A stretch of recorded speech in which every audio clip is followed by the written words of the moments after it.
Custom House Publishers introduces its exclusive interview with Gary Keller on lead generation. We are here today with Gary Keller, co-founder of Keller Williams Realty International. Gary recently released his book, The Millionaire Real Estate Agent, It's Not About the Money. In your book, you mention the 3 L's, leads, listings, and leverage, and stress the importance of an ongoing lead generation program. We often hear agents saying they are too busy to commit to a year-round program. What advice would you give them? Well, let's remember that you can't turn it on and off, number one. Number two, everybody in the real estate business is really in 2 businesses. One is they're in the real estate service business. The second thing is they're in the lead generation business, and you can't turn that on and off. How important is it? It is the pillar of the business. When we did our research, what we found that separated the really top performers in the industry and everybody else was that first L, lead generation. And what separated them was everyone else perceived it as something they would do or not do, and they thought it came and went, and they would make different decisions on the spur of the moment, and they thought it was something you played with. What the really top people knew is that you don't play with it, you don't mess with it, you get it set up, and you just do it, and you don't ever stop. You made an interesting point in your book about how the look and feel of an agent's marketing materials isn't as important as commitment to frequency and consistency. Could you talk a little bit about this and also what you call the numbers game? Well, there was a wonderful book called Positioning the Battle for Your Mind. And in that book, Trout and Reese make this very interesting positioning statement. They say that the mind is an inadequate container of information. In other words, the mind can only hold so many bits of information on any particular subject. In their case, they were talking about marketing and lead generation, and they were referring to brands. And their issue was that the normal consumer could only hold a couple of names or brands, if you will, on any particular product or service. So the lead generation game is very clear. You have to do enough of it, and you have to keep doing it in such a manner that you become one of those one or two names that the consumer remembers when they think of real estate. And if you do not do it enough, and do it often enough, if you will, then they're not going to remember you. The interesting thing is, it's not necessarily about the message. The message needs to be very clean and crisp and clear.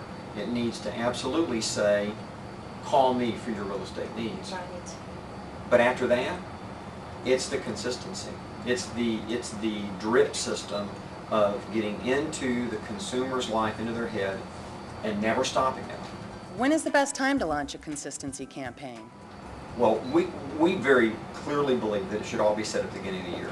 We are very concerned for any real estate agent who thinks that marketing is 90% creativity and 10% systematic. It's just the opposite. So what we discover if you were to go out and do the same research we did, and you would visit with the most successful real estate agents, or at least a representation of the most successful real estate agents in the entire industry, you'll find that they simply plan this out, and then if it works, don't mess with it.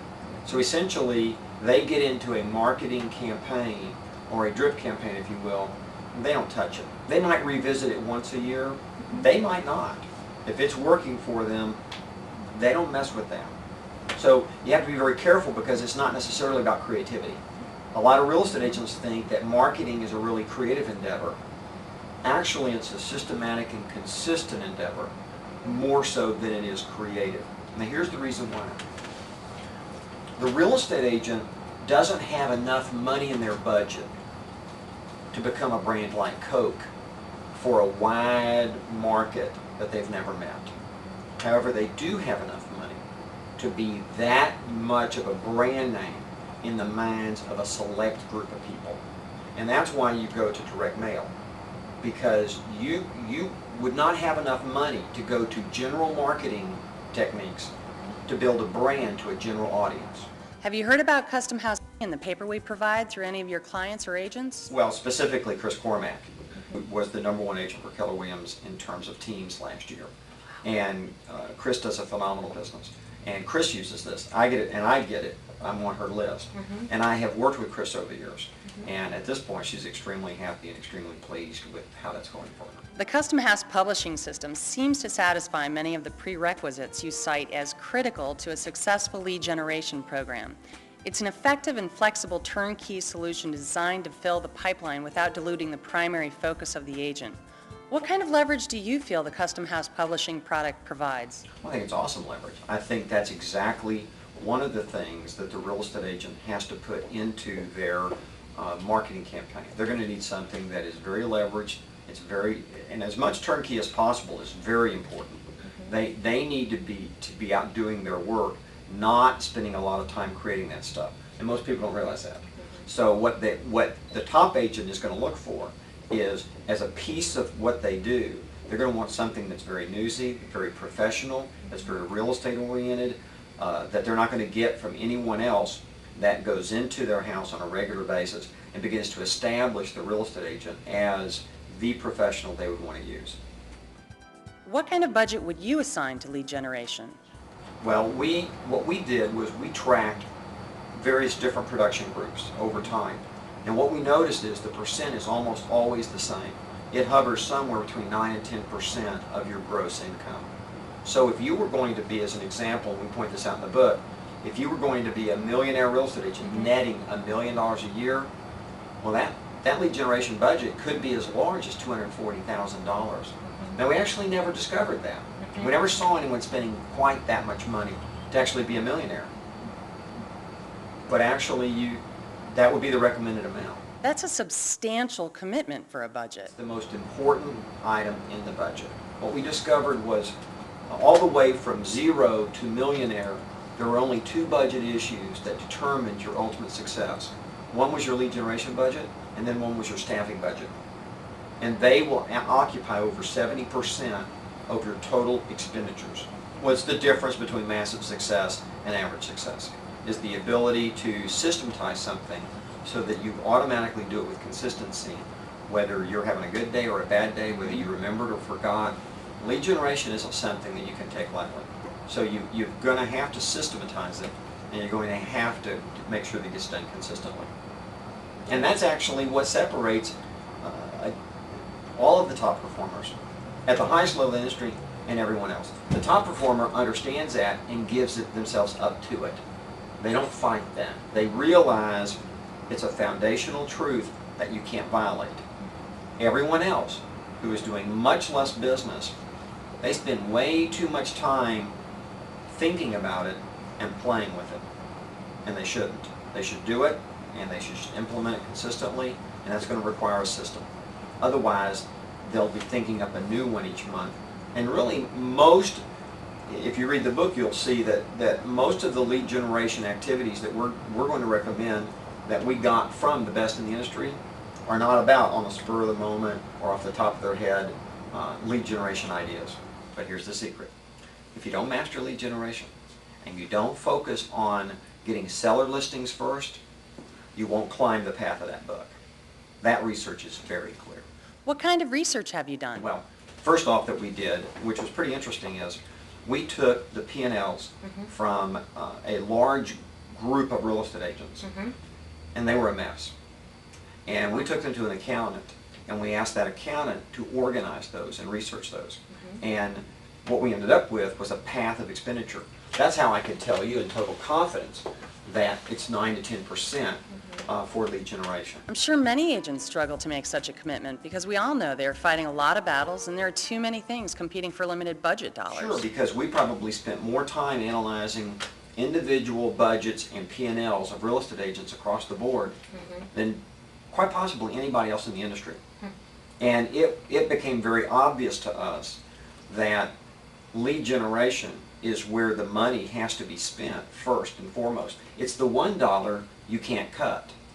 It's the $1 you should never not spend. Just to clarify, you are saying that a top agent needs to spend at least between 9 and 10% of their gross income on lead generation activities? And it's the 9 to 10% of what of your gross you want, not the gross you have.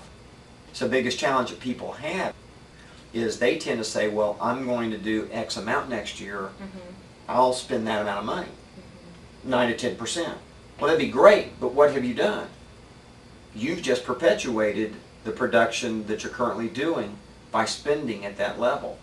It's the $1 amount that you have to incrementally increase over your entire career because it leads the way before the sales production. It's kind of like which comes first, chicken or egg, cart or horse. In this case, lead generation always comes ahead of the sales, which means the budget item for lead generation always goes first before the sales as well. So if at the end of the year your goal is to grow, you'll need to set your lead generation budget at 9 to 10% of the gross income you'd like to achieve? Well, and it's very fluid, so I don't even know if you wait till the end of the year. I think if your business kept increasing, Dave and I and Jay, our other co-author, would tell you that research says it doesn't have to be an annual thing. It's very fluid. If you see the sales increasing, Beef up your budget. right, you can beef up the lead generation. Now, if you're not getting the additional sales volume, don't keep beefing it up. Could you give me your opinions on using a geographic farm to generate listings and In leads? fact, if you interview the top real estate agents, they're going to tell you, and again, I mean all the way to the top, they're going to tell you the only way they can get there is if they focus on listings first, and then they market for sellers, and they market the listings consistently, systematically, right? Systematically consistent. And what happens is they then get the buyers. So they're very clear about the order priority. And geographic farming is going to be one of the few avenues you're going to have available to you where you're going to go out, target a neighborhood, and try to market consistently, right, to that neighborhood over a long period of time in order to build up your personal brand awareness so that you can represent those sellers. Now, if you don't geographic farm, you don't have a lot of other options. It's clear you believe in direct mail as a marketing strategy. It's the way to go. It is the basis of your lead generation program. The reason, again, is because it's highly leveraged in a very specific and focused way. So if you look at, and in the book we go through all your options, you're going to come back and find that the really, really most successful real estate agents always use direct mail as part of the cornerstone of their lead generation plan. Could you elaborate a little on the importance of industry leaders such as Howard Brinton and Brian Buffini and what roles they play in creating a millionaire real estate agent? Well, I think the path of lead generation is very clear and very well laid out. Not only the research that we've done, but it's probably been laid out before, but it's laid out very clear here.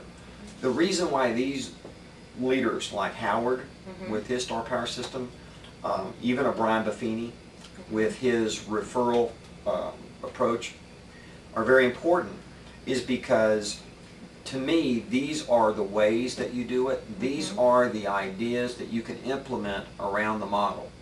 So it's every market is different, every individual is different.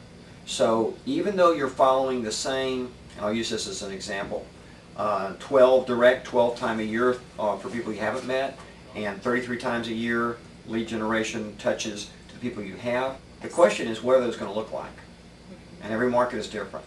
And one of the greatest benefits of leaders like Howard or leaders like Brian is that they're going to give you the ideas and teach you the skills of how to really get the most out of that kind of systematic, consistent approach. Well, we'd like to thank you so much for your time, and we've really enjoyed speaking with you today.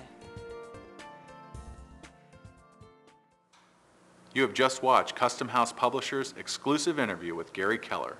Please contact us at 1-888-493-7059 to start your custom newspaper that so many other top agents utilize.